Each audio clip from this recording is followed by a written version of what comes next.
Welcome children. Today we are doing Civics chapter, the Union Government of India. In today's lesson, we will learn about organs of the Government of India, the Executive, the Legislature and the Judiciary.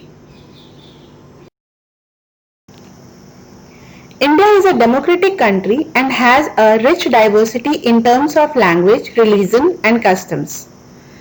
The Constitution of India provides for the federal structure of government. It means that India is governed at three levels: the center, state and local.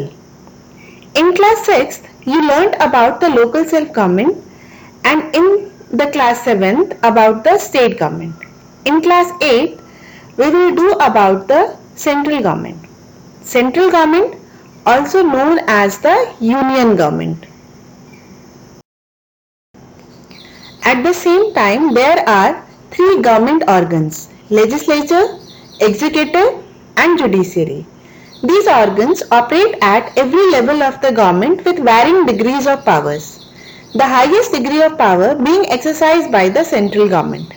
The objective behind this was to implement the concept of separation of powers among these three branches to ensure the proper functioning of the parliamentary democracy in India. Separation of power means power is not concentrated in one organ. All the three organs are having their power as per mentioned in the Constitution. The executive is the branch that ensures that rules are appropriately implemented and the law is followed.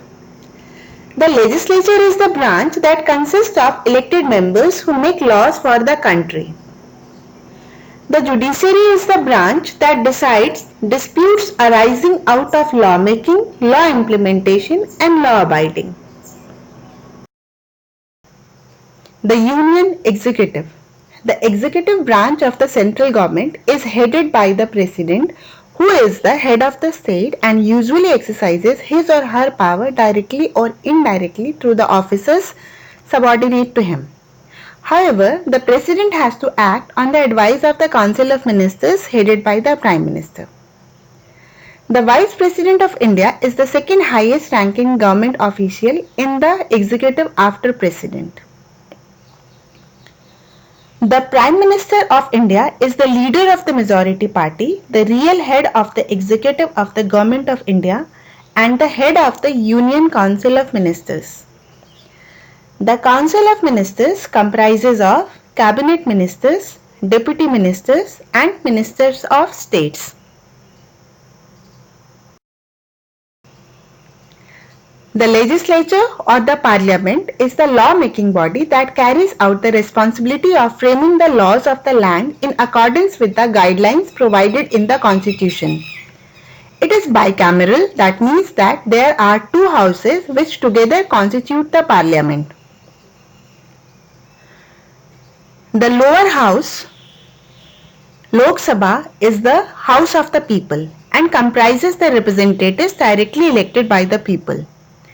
The upper house, the Rajya Sabha, is the council of the state and comprises the state's representative. The judiciary.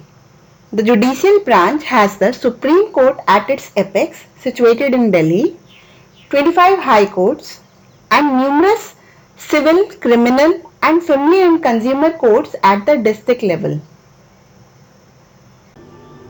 We will do in detail about the legislature and judiciary in the coming chapter. In the next video, we will learn about the President of India. Thank you and have a beautiful day.